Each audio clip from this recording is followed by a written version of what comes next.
Good morning. কোনো একটা বৃষ্টির দিনে কিন্তু আমি তোমাদের সাথে এই গাছটা ছবি শেয়ার করেছিলাম। তখন ছিল গাছটা একদম পুচকি, কিন্তু দেখো গাছটা কতটা বড় হয়ে গেছে আর দেখতে কতই না ভালো লাগছে।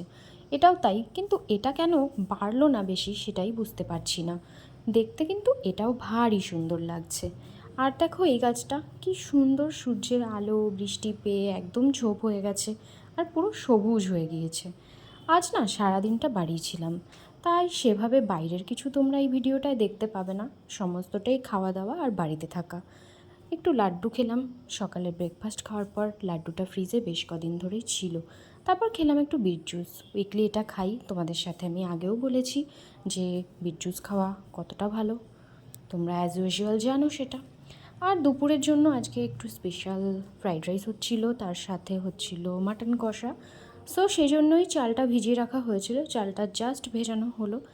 তো এই করেই দুপুর গড়িয়ে গেল, খাওয়া দাওয়ার পর্বও শুরু হয়ে গেল। সবাই মিলে খেলাম, মা, আমি আর বাবা।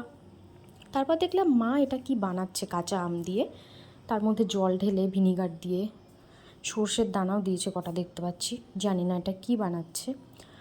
সো এইভাবে সন্ধে হয়ে গেল, ঘরে একা একাই বসেছিলাম। আজ আর কি বলবো, চলো টাটা।